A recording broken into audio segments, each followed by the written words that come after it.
Imana igira neza n'ubuntu.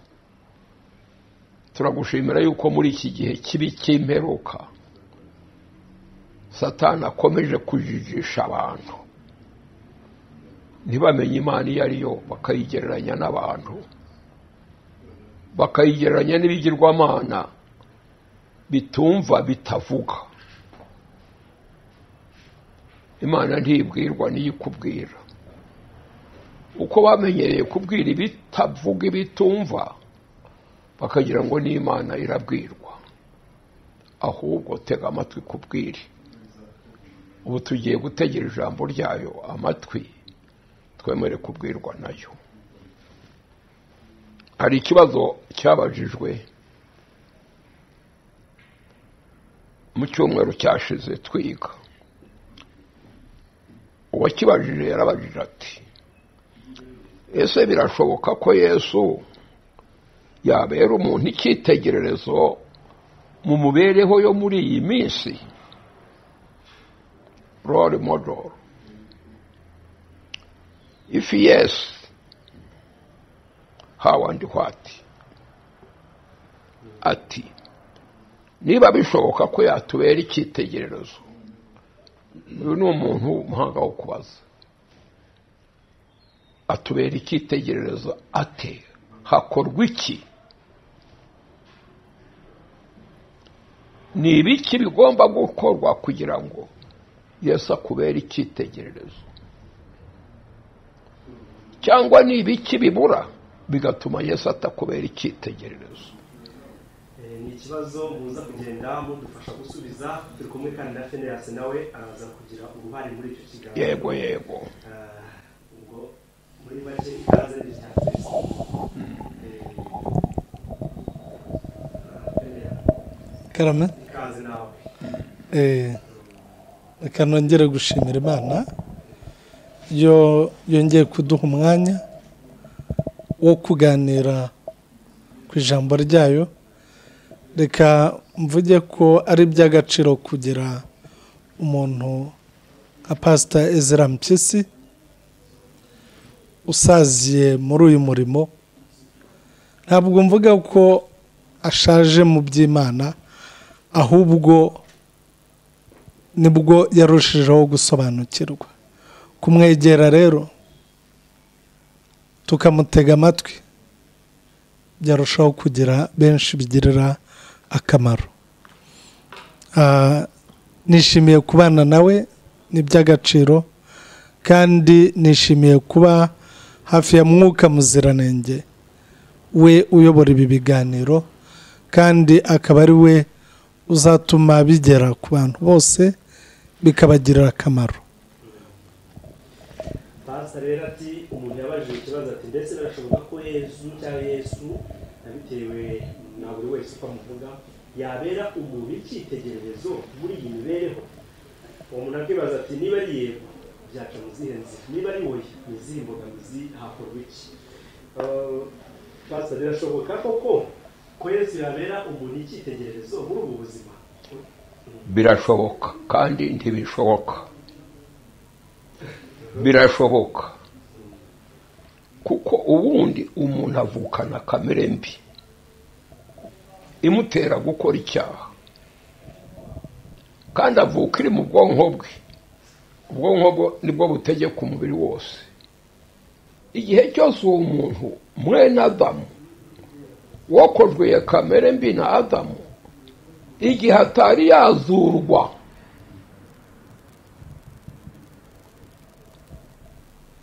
ntibishoboka ko Yesu yamubera icyitegererezo. Yesu abera icyitegererezo abo yazuye. Bisome mu gitabo cy'Abayefeso igice cya 2. Mwumve ibi byose mvuga ngendera kuri Bibiliya. Mu Efeso igice cya 2. Abayefeso igice cya 2.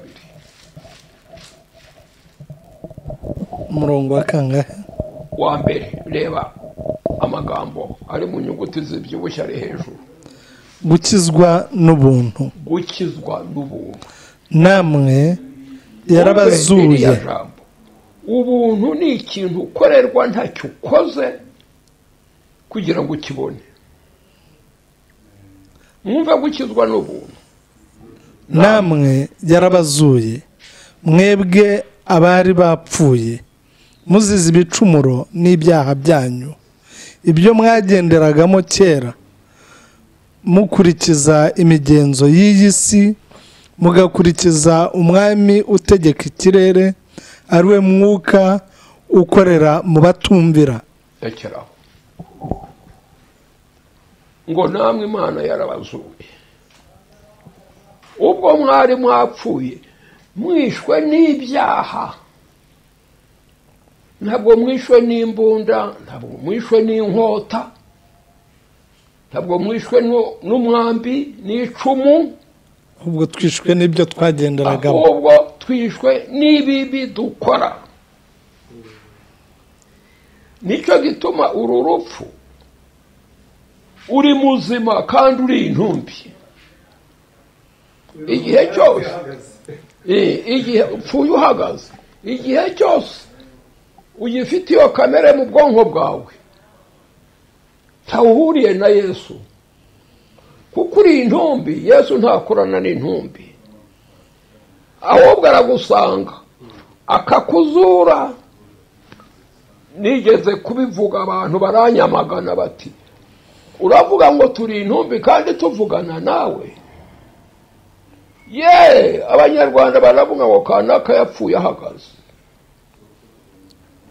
Ni intumbi ziri icyaha.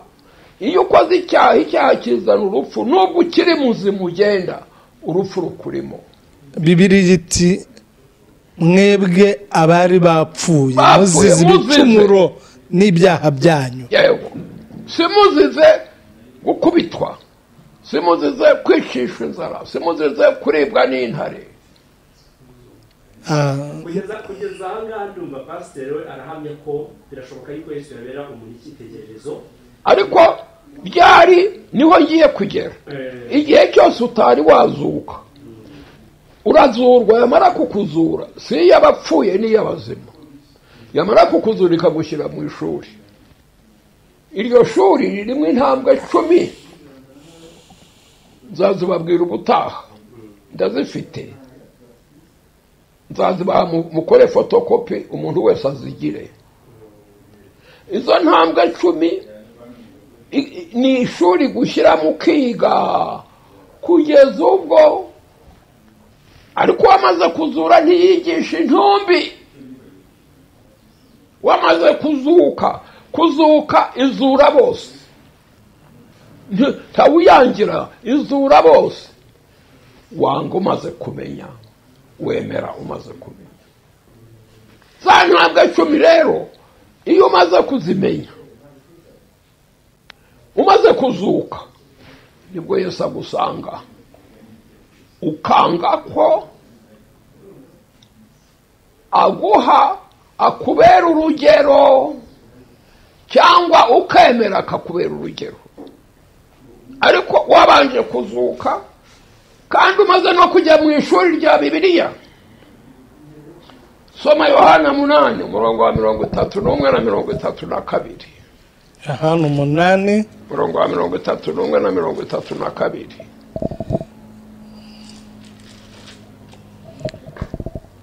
Umurongo wa 31 n'uwa 32. Umutwe uravuga ngo abana ba Aburahamu nyakuri. Yego. Nuko Yesu abwira abayuda bamwemeye ati, nimuguma mu ijambo ryanjye. Rekera ukuresa. Nimuguma hehe? Mu ijambo ryanjye. Sinimuguma mu idini. Sinimuguma kwa kanaka. Nimuguma muri iri jambo, muri Bibiliya. Umva amagambo akurikiyeho. Muzaba bigishwa banjye nyakuri. Nibwo muzaba muri abigishwa banjye nyakuri. Namwe muzamenya ukuri, kandi ukuri niko kuzaba batura. Uko kurumenya n'ukumenya Imana, iyo ariyo bya bintu 7 biranga. Muzamenya ukuri, kandi uko kuri kuzaba batura gukora ibyaha. nguwo Yesu abera urugero. Ni uwamenye ukuri akakwemera, akemerera Yesu, akamuzura, akajya mu ishuri rye, akamenya, yamara kumenya icyo amenya akacyakira mu bwonko bwe, agakora nk'uko Yesu yakoraga. Nguwo uwo Yesu abera urugero.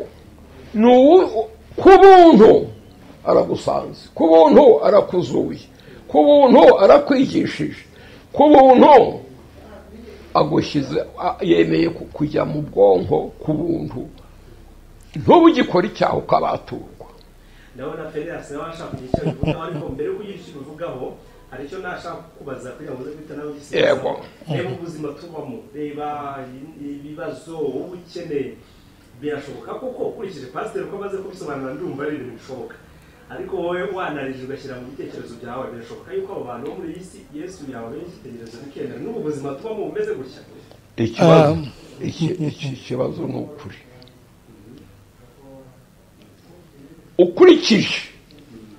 Ukurikije uko abantu duteye, kuko turimo ikidutera kunanirana kereka gisohotse.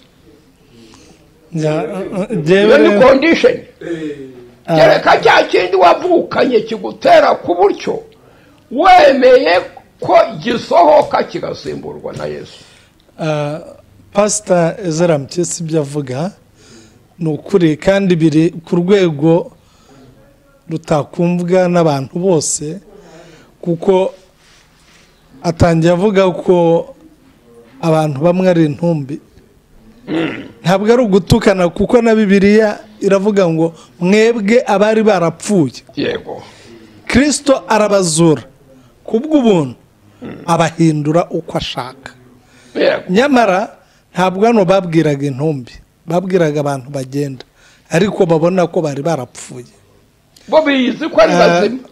Rero icyo ndi buvuge ni iki ngiki, ni mu buryo bubiri.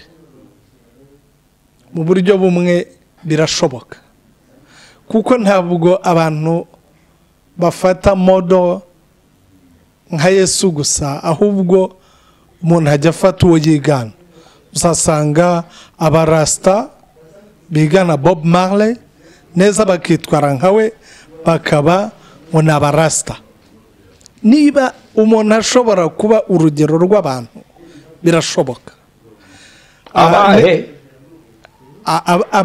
Abakurikiye abo bamukurikiye bemeye kuba abemeye ubuntu, ntacyo bakora.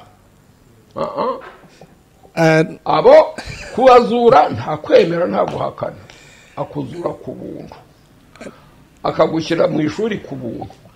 Iyo maze kuzuka ubasha kwanga kujya muri iryo shuri.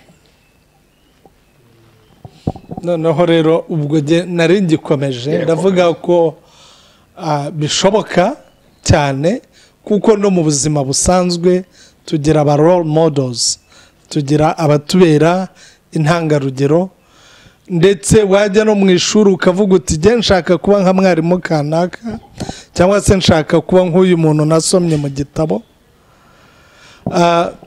Ibyo rero niba hanze bishoboka, mu by'Imana birashoboka, ariko kondisiyo ziranyuranye. Conditionalities ni izindi. Icyambere cyo, abantu bose bitwa ko ari abakristo. Iyo mu Rwanda uvuze ngo ntabwo uri umukristo, ni igitutsi. Abantu baremera bakajya gukora ibyo bakora, bakajya kuraguza, ariko bakaboneka no mu nzu y'Imana, kugira ngo badatukwa cya gitutsi ngo urakabura idini. Abantu benshi bitiriwe Kristo, nyamara atari we role model wabo. Abantu turabeshya ko turi abakristo. Iyo tuvuze ko turi abakristo, ni ukuvuga ko dukurikiza Kristo. Abadventiste bafite ngo kugana Yesu.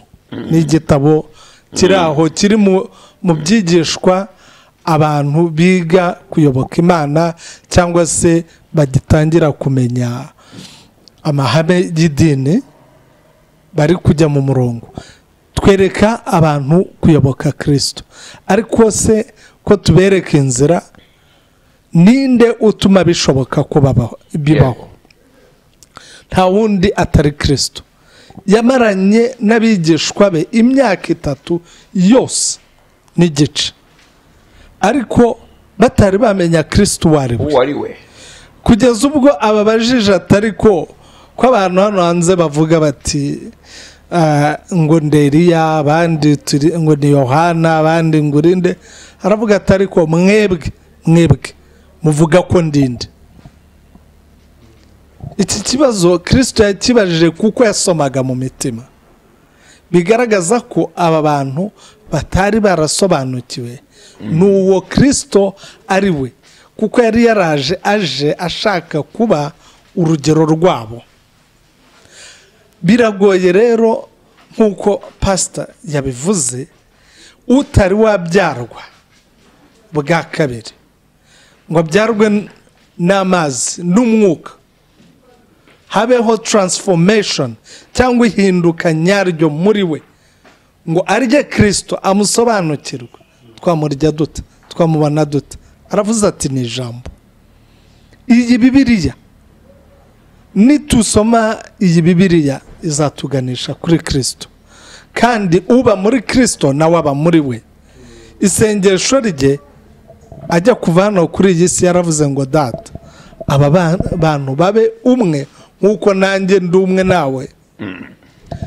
Nta kindi kintu cyashoboka ko Kristo aba urugero rwacu niba tutemeye ko ahindura imibereho yacu, kamere yacu.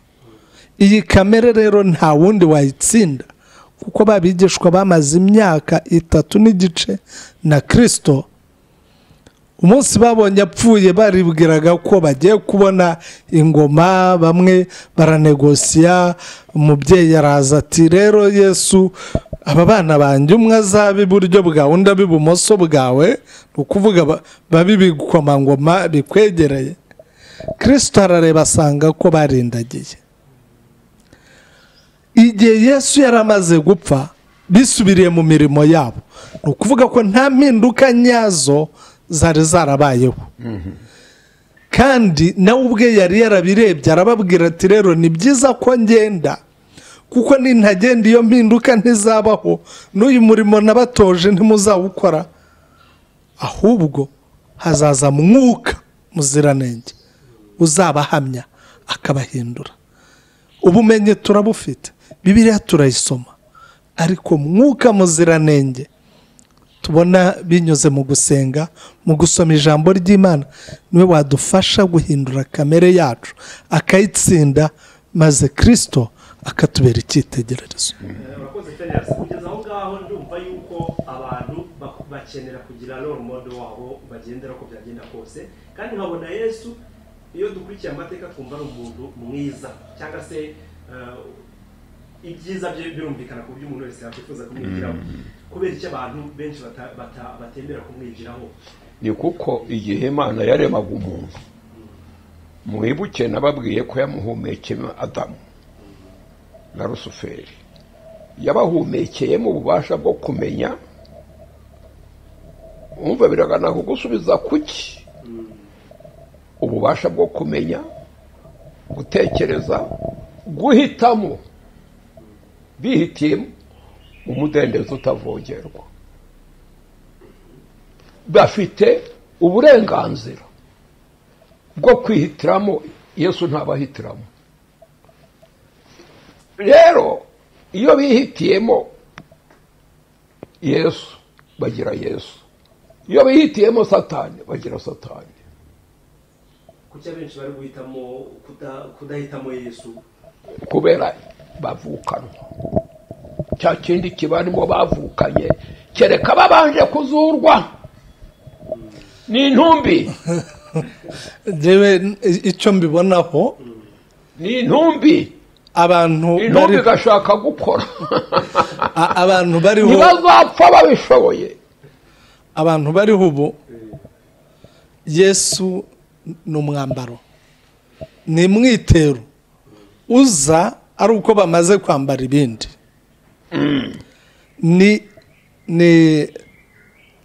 ni ikintu kirenzwa ku bindi. Kristo yibukwa ari uko ku cyumweru hageze, ku basenga ku cyumweru.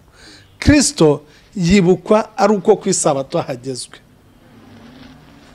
Ibi ngibi bikatwereka ko Kristo mu mibereho yacu ntabwo ari ugenga ubuzima bwacu, ahubwo iyo tugiye guhura n'abandi kugira ngo tubereke ko turi abakristo, tuzi kuririmba neza, tuzi kwitwara neza, buriya abantu batugirire n'icyizere ko turi n'abakristo, tuzafata akabibiriya dukuraho akavumbi, maze twoza abana bacu, umusatsi tuwutunganye, inkweto duhanagure, imodoka dutunganye, maze dushorere tujye gusenga.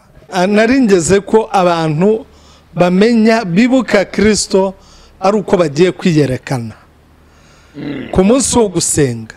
Ntabwo Kristo aba mu buzima bwabo.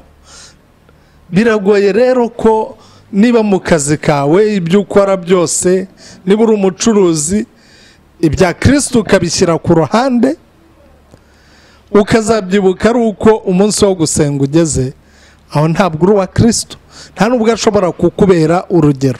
Utireka nkora ibyaha byose ariko nzabyicuza ku cyumweru nihagera, ku isabato nihagera, na bamwe kuri ijuma nihagera, ubwo nibwo nzajya kwicuza ibyaha, ntange n'amaturo, Imana izambabarira. Nyamara turakina n'ibikomeye, kuko niba tubona ko iby'isi ari byo biri imbere, umucuruzi ati reka mbeshye kugira ngo mbone indonke, reka nkore ibi ngibi kugira ngo mbone ibi ngibi, aribeshya cyane, kuko ntabwo yari yamenya ko byose ari Kristo bigenga. Ni ukuvuga ngo ariyumva ko yishoboye, akirwanirira, gusa Kristo akamukoresha nk'agakingirizo. Buriya uzamenye ko ndi umukristo, nyamara ushatse wanyoboka, ushatse waza tugakorana, buriya wangirira icyizere, ndanasenga.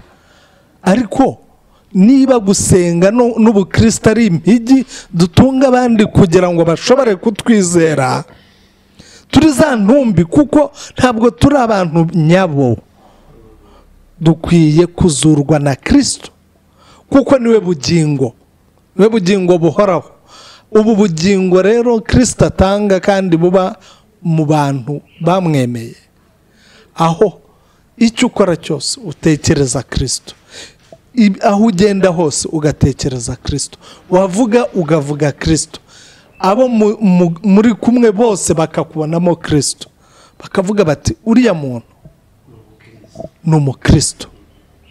Atari iby'agakingirizo, atari ibyo kwitwaza ngo umunsi wageze reka ngende, reka nigaragaze. Rero ntekereza ko nk'urubyiruko cyane cyane, reka nibwirire urubyiruko, nta bishuko nta n'ibiryoshye bitarimo Kristo, kuko niba bitarimo Kristo, uko kuryoshya, uko gukata hirya, kugaruka, uzarangiza uryamye ku gitanda CHK cyangwa ahandi, uzarangiza uri muri accident, uzarangiza ufite inguma zidafite impamvu, uzarangiza uri muri prison.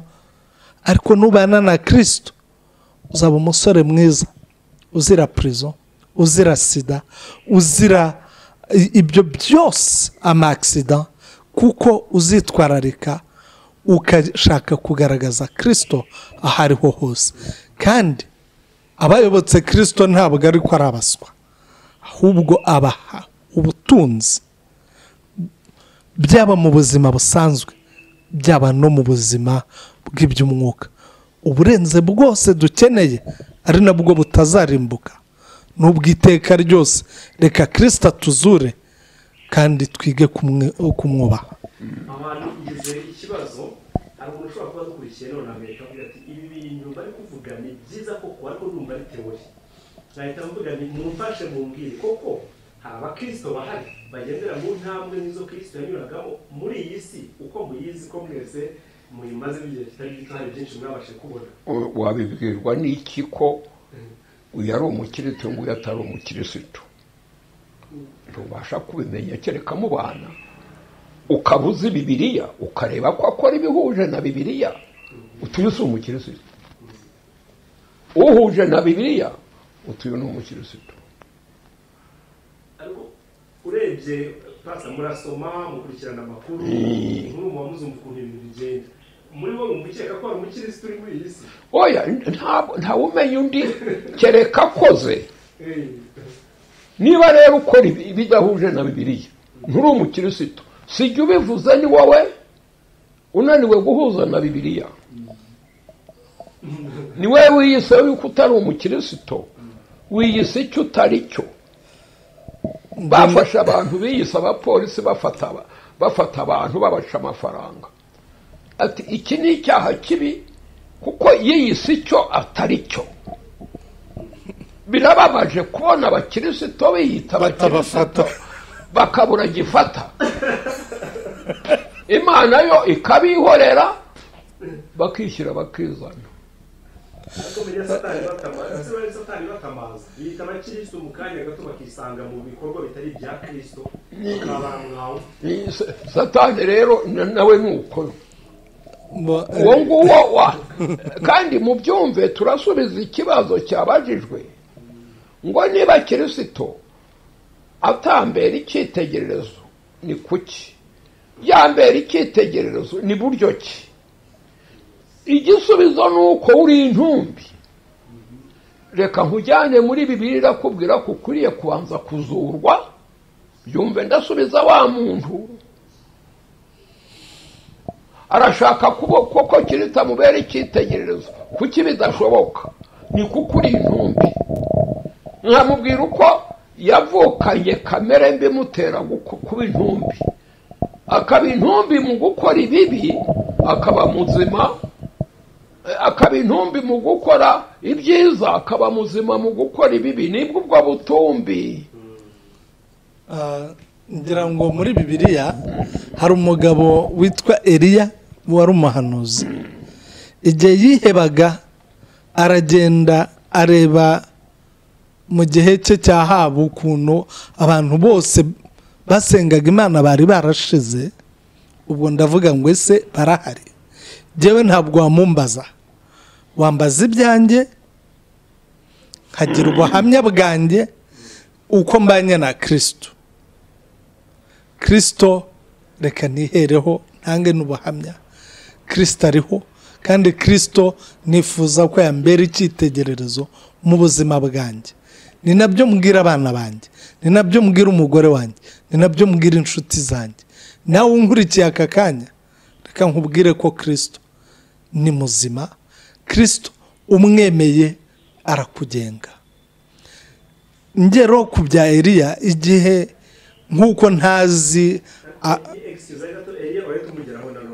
Kristo nifuza ko yambera icyitegererezo. Yego. Ese birakunda wumva cyane cyifuza. Uri umuntu nturi ihene. Ndibugu banza umenye ko uri umuntu utari ihene. Niyo mpamvu bitapfa koro. Ni kuko wifitiye amahitamo n'umudendezo. Pawulo aravuga ngo ihene bifite Kristo rero iyo yamaze kukuzura uranga cyangwa ukemera. Nta muntu Satani nta guhitiramo na Yesu nta guhitiramo. Ni wowe ugira ute wihitiramo. Pawulo ati ndwanira gukora ibyiza ikibi kikantanga imbere hakaza ikindi mu bugingo bwanjye kimbwira ngo kora ikibi. Ya kamere mpora ndwana nayo kandi intambara turwana ntabwo ari y'amasasu ntabwo ari y'iki ni intambara y'umwuka. Niyo mpamvu umukristo ari umunyabyaha wihana kandi buri gihe cyose akamenya ko yakosheje agasanga se agasanga Yesu akamusaba kumwambura bya byaha akamuha umutima mushya. Iyi ni intambara ihoraho. Nzareka gukora ibyaha ningera mu ijoro.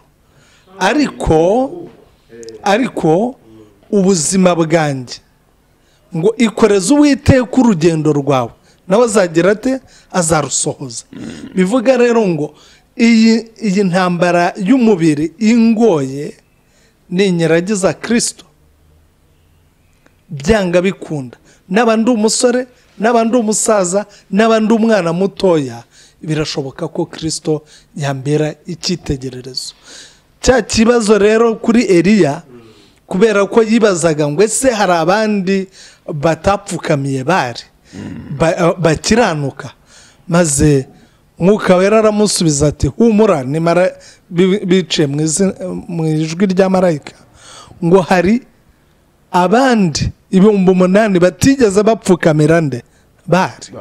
Bivuga ko rero sindi buvuge ngo aba mu Rwanda, ku isi yose nta bakristo bahari. No, umuntu arimeye barahari, ahubwo icyo nabahamagarira uwumva ubu butumwa turi gutanga ni inshingano za buri wese kureba isano afitanye na Kristo, ndetse akayinagura umunsi ku munsi.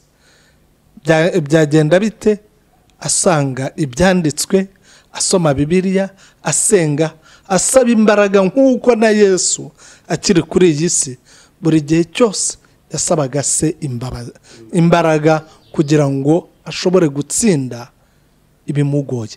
Yashoboye gutsinda Satani amaze iminsi 40 avuye yibera mu butayu, maze Satani aramwegera ibwira ko afite imbaraga nke, ariko yari yuzuye umwuka, ashobora gutsinda Satani. Natwe rero biri budushobokere nidusanga Kristo akaba ari we soko y'imbaraga. Igisubizo ni iki nk'uko yabivuze. Mbese birashoboka ko Kristo yambera icyitegererezo buryo ki? Yabyawe n'umuntu ariko ntiyakora nk'umuntu. Nicyo cyamuzanye, yaje kutubera icyitegererezo. Iyo atabyarwa n'umuntu ntiyajyaga kuba umukiza wacu. Abyarwa n'umuntu kugira ngo atwereke ko umuntu atsinda ubumuntu. Abyarwa n'umuntu, abo muntu nkanjye, mu mubiri we avukana kamere mbi, nanjye navukanye.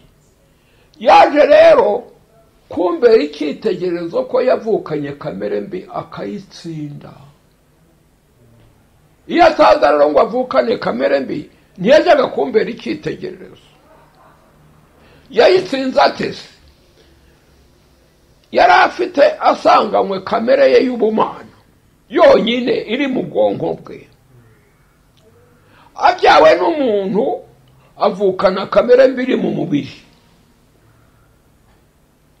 Abagize kamere zingahe? 2. Agize iye y'ubumana ataretse, ijya mu bwonko. Uwo mubiri urimo kamere mbi utwikirira y'ubumana mu bwonko. Iyo yavukanye yo kwa Mariya iri mu mubiri, gashaka gukoresha uwo mubiri icyaha. Yesu agakizwa na kamere nziza iri mu bwonko, igahakanira kamere mbi iti no, uwo mubiri ni uwanjye, sinemera kuwukoresha icyaha. Ngo kuko kamere y'ubumana niyo yatumye Yesu azakora icyaha, ni kuko yagize kamere ebyiri. Nawe rero nanjye ukeneye kugira kamere ya kabiri, ufite iyawe wavukanye y'ubumuntu iri mu bwonko, igukoresha ibibi gusa. Ukeneye rero kwakira kamere y'ubumana yagera mu bwonko bwawe. Iyo ubumuntu ya yindi mbi wavukanye irahunga, ariko ntisohoke ikajya mu mubiri. Ukaba ugize kamere ebyiri, nawe ugize kamere y'ubumana mu bwonko utari ufite. Iyo wari ufite yawe igiye mu mubiri, ukaba uhuje na Yesu. Yesu afitiye mu bwonko, afite niyo yavukanye iri mu mubiri. Kamere ebyiri zirahangana. Ugomba rero yesu rero yahisemo kumvira kamere y'ubumana, ahitamo kutumvira kamere y'ubumuntu. Niwe wihitiyemo. None rero nawe arakwigisha uko, ariko ntiwahitamo icyo utabanje kugira, uko abanza kuguha, umenye uko aguha kamere y'ubumana ijya mu bwonko, rya shyano rigahungira mu mubiri, ukabugize kamere ebyiri, ukabugezaho rero ugira amahitamo kumvira iyi cyangwa iyi ngiyi. Ibyo rero abantu ntibabizi, kubanza kugira kamere ebyiri. Ufite imwe wakozwe n'ababyeyi bawe na Adamu, none igihe ikiri imwe niyo ikugenga, niyo igutegeka. Noneho ugashaka gukora nka Yesu. Yesu ntiyajyaga gutsinda atagize kamere ya kabiri y'ubumuntu, ayongera kuye y'ubumana. Nawe ukagira kamere y'ubumana ukayongera ku yawe y'ubumuntu, ukagira kamere zingahe? Ebyiri nka Yesu. None urashaka gupfa kuvuga ngo Yesu Yesu, uramufite se? Ngiki kibazo. Ngiki shuri rero ujyamo umaze kuzurwa, ukiga uri we, ukwiga ugiye kuba we. Ako bajya bavuga ngo nta hene mbi ziri kwa nziza, ngo ihene nziza yegeranye n'imbi nayo ihinduka mbi.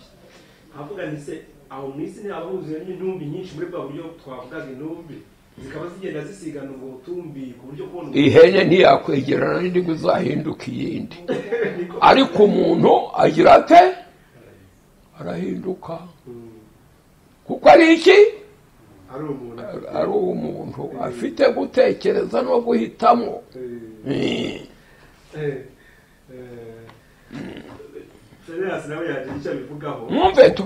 Mwumve ntidute ikibazo ngo niba Yesu ambera urugero, icyitegerezo ryari iyo namaze kwakira kamere y'ubumana iri mu bwonko bwanjye.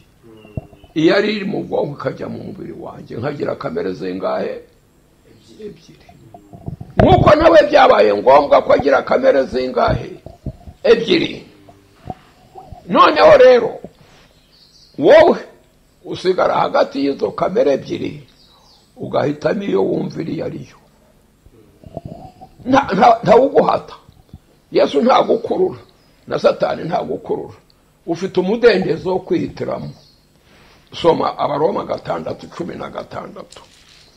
Wumve Abaroma 6:16 haravuga hatya ati, ntimuzi yuko uwo mwihaye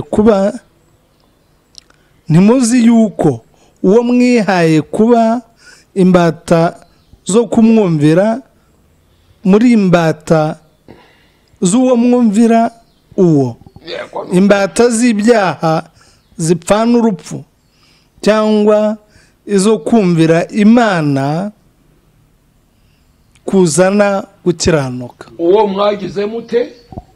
Mwihaye. Ihene ntiyiha, inka ntiyiha. Ni we wihitiramo kumvira icyo wagize mu bwonko, cyangwa kumvira icyagiye mu mubiri. Ni wowe wihitiramo. Iyo ugiye gukora icyaha, ntabwo Satani agukorera icyaha, ntagukubita ngo ugikore, ni uguhitamo kwawe. Iyo wanza gukora icyaha, Yesu ntagukubita ngo we kugikora, oya, ni we wihitiramo kutagikora. Inka, ihene ntifite ubwo bubasha. Ni wowe wihitiramo, yaba muto yaba mukuru. Ntabwo Satani agukorera icyaha, na Yesu ntabwo agukiranukira. Ni wowe wihitiramo gukiranuka, cyangwa ukihitiramo gukiranirwa. Umuntu uko yaremwe nicyo giteje ikibazo, nicyo gituma ajya mu rubanza rukomeye. Uko yaremwe. None rero ntazi uko byapfuye, ntazi uko bigaruka. Yesu yaje kutubera icyitegererezo, biba ngombwa ko abyarwa n'umuntu. Nawe kugira ngo akubere icyitegererezo ni ngombwa kubyarwa nawe. Ese ko mwisi bishoboka ko nubwo tutabizi neza ariko birashoboka ko hari umubare munini w'abantu batari babasha kugira izo kamere ebyiri muri bo. Aho ni baba banduzanya ugasanga oya nta wigira urundi. Umuntu niwe wigira, twese tuvukana kamere imwe. Iyo ubumana nta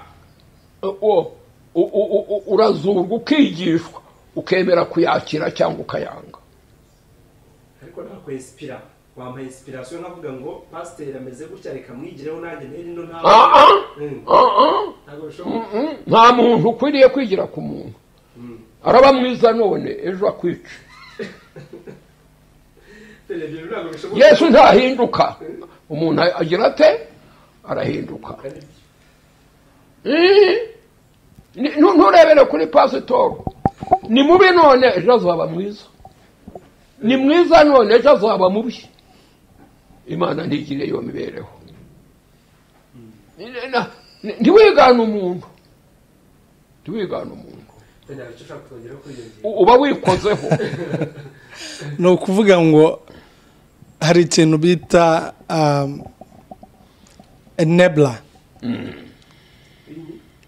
Ni ukuvuga ngo enabler ninde utuma ibi bintu bibaho.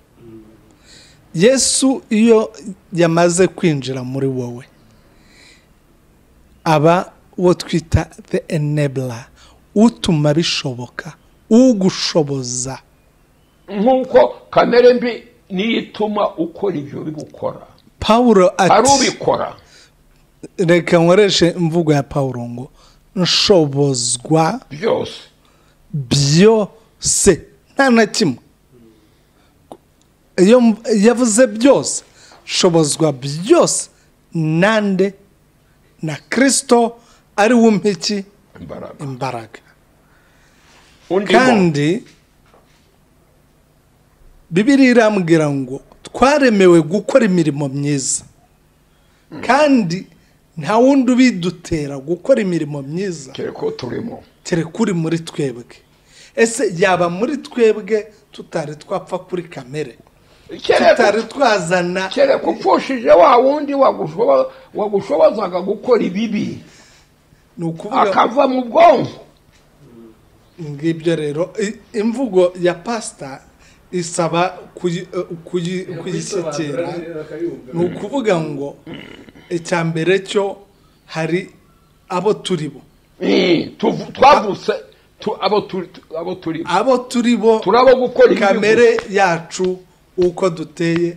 Ntuzatungurwe nuko umuntu yakoze icyaha, ahubwo uzatungurwe nuko yakoze icyiza.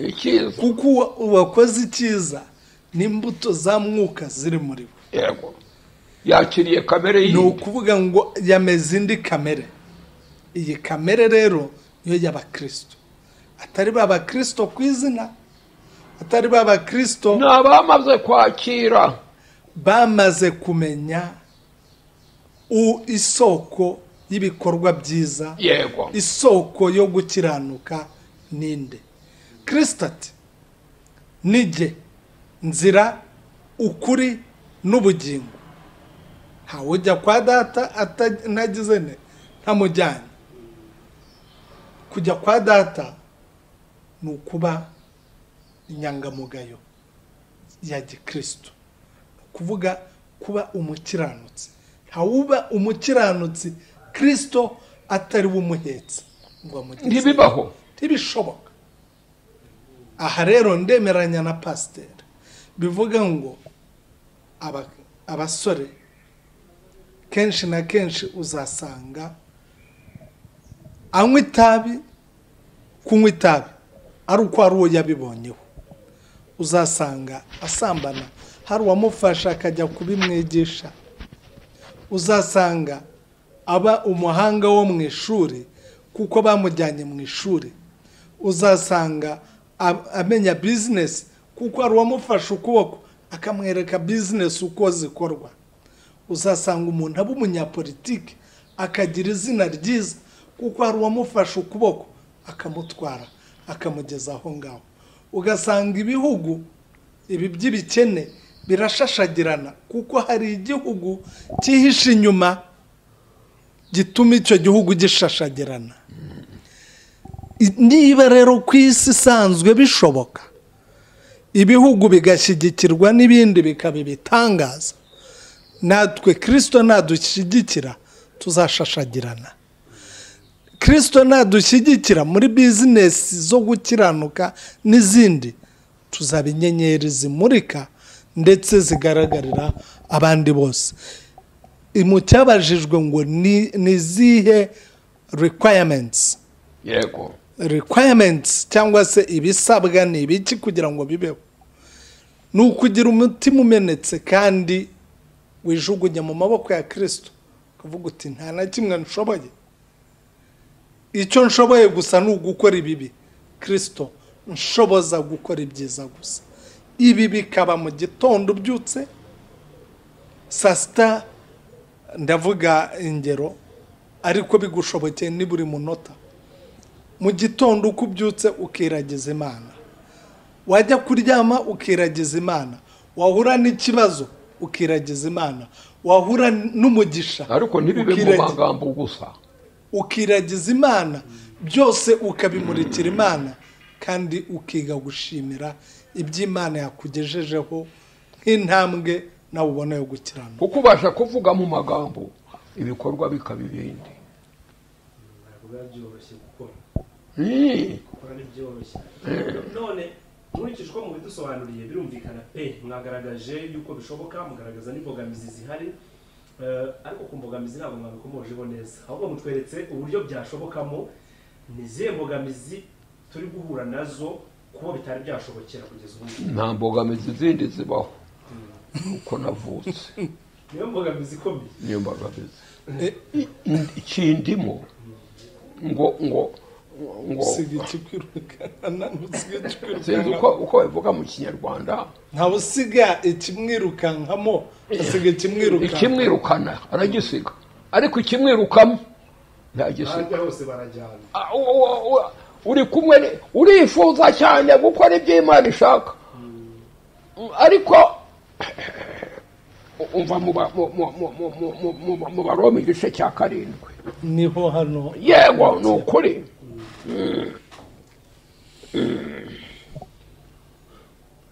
Mbese bene data, muzi amategeko? Ntimuzi yuko amategeko atwara umuntu akiriho?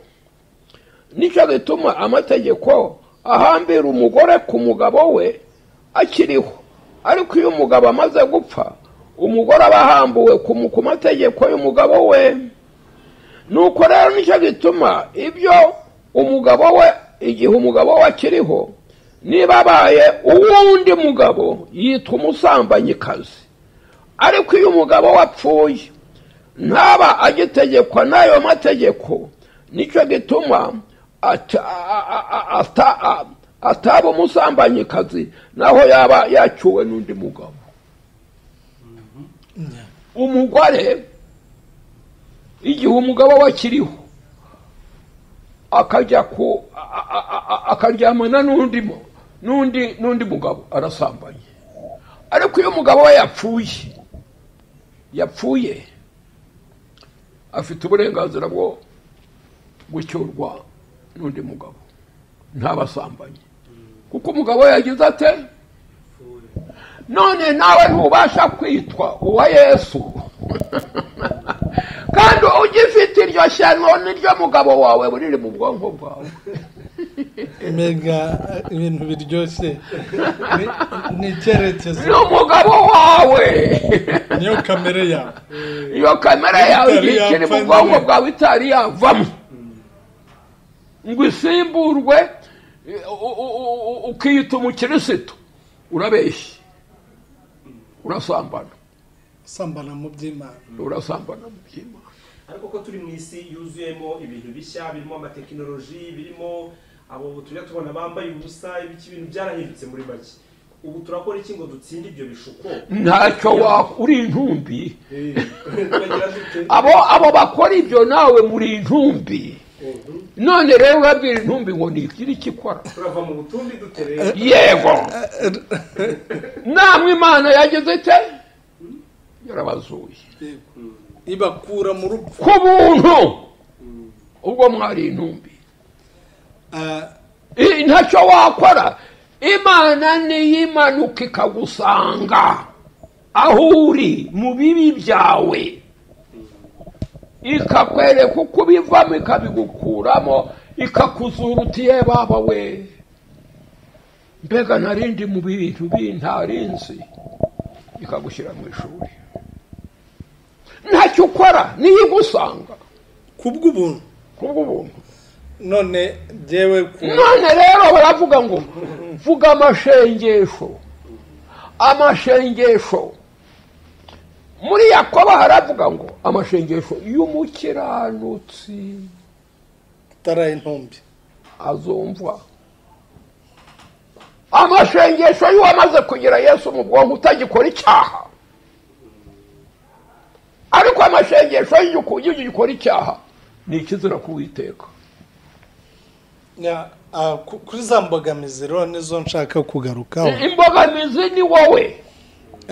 Icya mbere cyo jewe mbona, ariko ubwa mbere umenye kuri intumbi umugabo wawe aracyariho. hirya y'ibyo pastor none ugashaka kandi gucyurwa n'abandi bagabo, kandi umugabo wawe akiriho.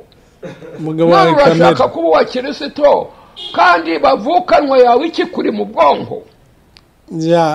imbogamizi rero imbogamizi hari Feneyasi nawe icyo ashaka kutwunganira ku bijyanye n'imbogamizi ubu turimo, hanyuma hari kubyumva imbogamizi kenshi na kenshi uzakubwira ngo iby'isi ngo tekinoloji, buriya hari ibintu byitwa inzitwazo. ubundi iyo ikibazo kiriho abantu ntibashake kukivuga, bazakubwira ibindi bintu. nyambwa urabona iyo bagiye kuvanamo ikibyimba kakandi bita nyirambwa katari kavamo karimwe imbere, iyo katari kavamo ikibyimba ntikivamo urubori. ni ukuvuga ngo kamere yacu niyo mbogamizi ya mbere nk'uko pastor yabivuze, kuko niyo ituma ibyo byose ubireba ukabona ko ari ikibazo. ariko umuntu wayobotse Imana nawe agira amaso nk'ayawe, ariko ibyo byose ntabibona. ibyo kuvuga ngo abantu biyambika ubusa, pastor mu gihe cye abantu ntabwo bambaraga, ntabwo ari bw'ubusambanyi bwarutaga uburiho ubu ngubu, kandi batambaye. kwifuza biri mu bwonko. umuntu yakwihisha atakwihisha, icyaha ntabwo ari cyo kimubuza gukora icyaha. Jewe mbona ko ibyitwazwa ko ngo turi mu gihe kibi, ngo aho iterambere ryaje, ubundi iterambere ryaje kutwungura no kutugeza ku Mana kurushaho. ubu turi gukoresha iterambere kugira ngo tubwire isi abo tudashobora kugeraho, abo pasiteri mu mbaraga ze nkeya adashobora kugeraho. iri terambere ni ryiza, je sindibona nk'ikibazo, ahubwo nurikoresha nabi rizabyara ishyano. nurikoresha nabi iterambere ni wowe urikoresha, si ryo rigukoresha. ngibyo rero abantu bareke kwitiranya ngo twavutse mu bihe bibi. oya, kuko ubuntu bw'Imana, Kristo yaravuze ngo dore ndi kumwe namwe kugera ku mpera y'isi. ntaho Kristo yagiye. iyo abantu batangiye kuvuga gutyo na antikristo, ni nko bavuze ko Kristo adahari, wa wundi udushoboza byose kandi arahari. mu gushaka kwitwaza ibindi, burya uba wakuye amaso kuri Kristo. mureke dushyire amaso kuri Kristo, nta rwitwazo, kuko arahari. n'ibyo byose bikugora warabigucishamo neza kandi birashoboka. imbogamizi ni twebwe Kristo ati dore mpagaze ku rugi ndagirane ndakomanga. Ntasunika. Umuntu niyumva ijwi ryanjye wa mutima wawe akugurura nzinjira iwe tugere dute dusangire wowe niwe nzahindura. numva rirakomeye cyane ati ndi ku muryango ndakomanga nta gasunika oya nta ngo naje oya ngibyo no kuvuga ngo yemera kwinjira Kabone- aho yakinguriwe kabone satani ntabwo nta gasunika arasunika iyo umwangiye ntabasha. sinzi niba ikibazo cy'uyu muntu yatubajije tugishubije ku buryo twajya ngo tugane ku musozo Yego. ariko haba hari ikindi mwarenze mu buryo bw'incamake Ikindi twajyaga kugerekaho yavuze ati Yesu abera icyitegererezo ndi arakuzura ku buntu agusanze akagushyira mu ishuri ukemera wemera kwiga akakunyuza mu ntambwe 10 akakugeza mu ya 7 yitwa kwizera. Kwizera ni ukwemera ibyo wize kubishyira mu bwonko bwawe. Urugero, umunyeshuri iyo yiga iyo atashyize ibyo yiga ntatege mwarimu amatwi nta pene ngo abishyire mu bwonko bwe ntibazamwemerera kubumbura igitabo akora ibikizami. Urupapuro rwandikaho ibyo akuye hehe yumvise mu bwonko bwe.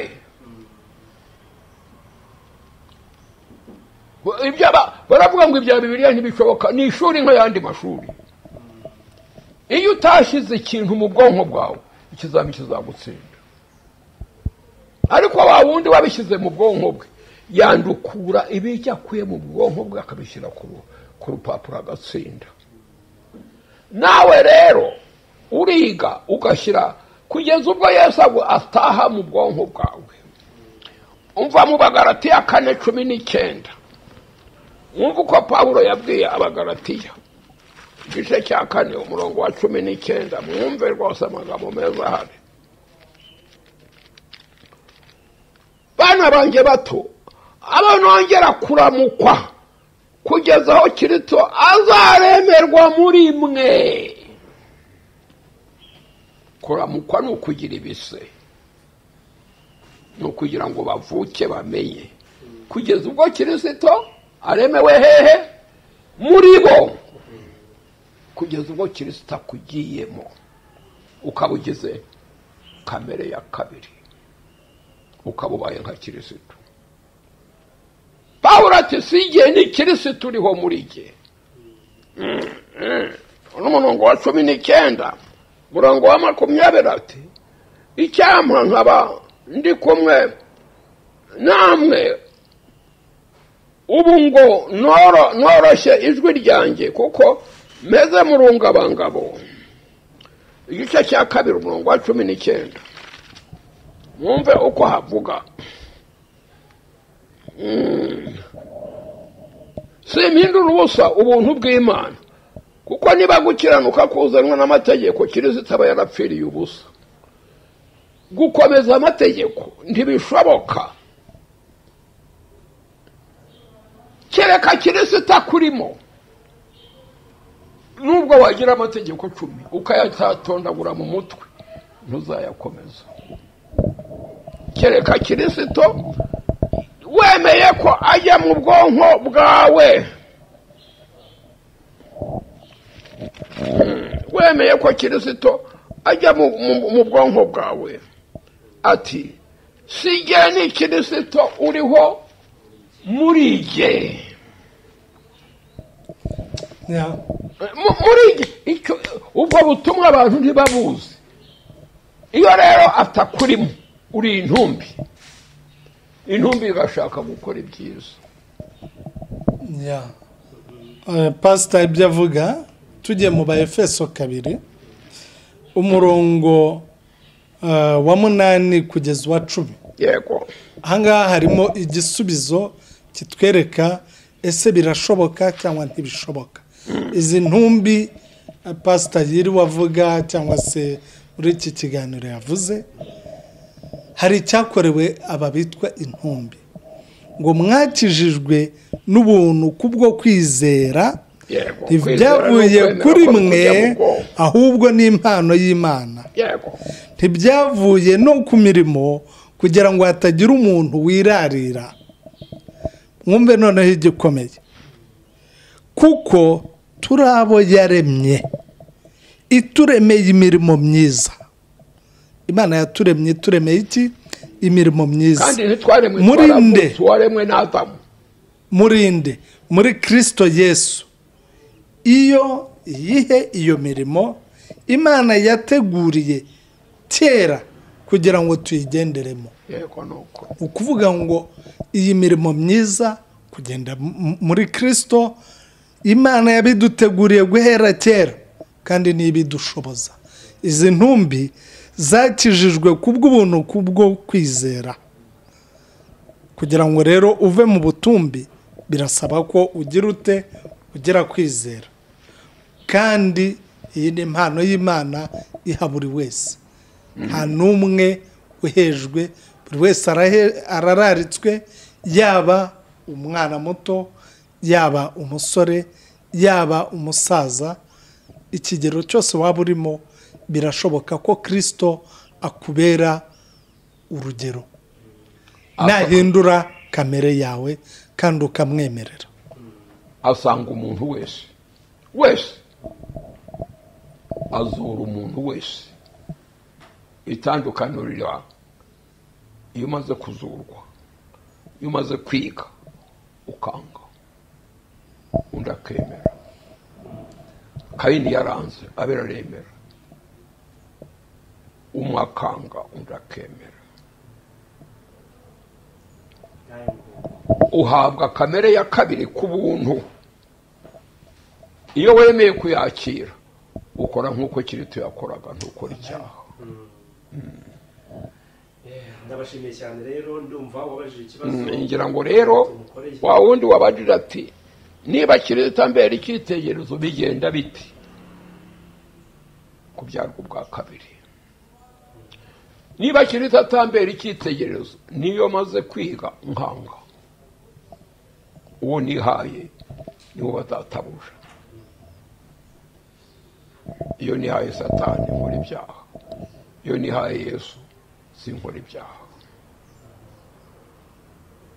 Nicyo gituma ngo ishengesho ritarimo kwizera ntirizapfa rishubijwe. Ishengesho ritarimo kwizera ntutigihe. Wamaze kugira Yesu mu bwonko utagikora icyaha, vuga amashengesho. Ariko mbere yaho ngo ni ikizira, ngo wiruhirize iki gushyira ijambo ryanjye mu kanwa kawe ugikora ibyaha. Niko Munyazaburi yatubwiye. Hahirwa uvuga ibyaha bye akabireka. So guhora ubivuga. So guhora ujya mu kiliziya ku cyumweru buri sabato. Ariko ntureke gukora ibyaha. Ariko wahagera ukaririmba ukenda guturika. Abandi bakiriza ubusa iminsi 2-3 n'ubu. Igihe ugikora icyaha no gutigiye. Icyazanye Yesu nuko muraho ibyaha. None se ko yaje ibyaha bikanga bikagwira. Ni kuko adategeka, ni buntu. Uwemeye kumwakira Yesu kiritaka mu ububasha. Ngira ngo uwabajije kiriya gisubizo yashubijwe, if yes or if no. Ndumva njye nasoza n'isomo ryo mu Bakorinto igice n'Abakolosayi igice cya mbere umurongo wa 10, ngo mugende nk'uko bikwiye ab'umwami wacu. Iri ni ijambo numva navuga risoza, mugende nk'uko bikwiye ab'umwami wacu. Mumunezeze muri byose, mwere imbuto z'imirimo myiza yose, kandi mwunguke kumenya Imana. ibi byose nta yindi nsinzi, byose biri muri Bibiliya. Ahubwo abantu nibagira inyota yo gusoma Bibiliya, yaba umusore, yaba umwana, yaba umuntu ukuze, twese tujye muri Bibiliya, tutazibuka ibitereko twasheshe, tutazajya gusatira Bibiliya ari uko tumaze gukura. Ndabashimiye cyane rero, ibyo twize ni iby'ingenzi ku buryo bukomeye. Reka twongere dushimire Imana ko tubashe kubigeraho. Katuyishime Imana igira neza, turagushimye. Twagerageje gusobanura ibi waduhaye, watumenyesheje. Mbese Kirito ya mbere icyitegererezo, kandi oya. Bigenda biteze, ndi intumbi niko navutse, ndimo kamere mbi ntera gukora ibibi gusa. Simbasha gukora icyiza igihe cyose kiri mu bwonko bwanjye, ntibishoboka.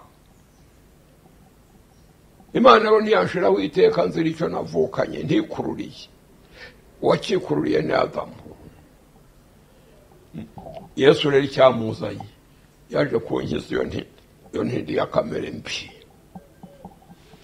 akanzura ku buntu, akanshyira mu ishuri, akanyigisha tuzumva ibyo intambwe 10 anyuzamo umuntu. Intambwe 10 twumvise ibirango 10, none tugiye kumva intambwe 10 ziterwa na Yesu ku buntu akageza ku ya 10, akitwa mwene Imana,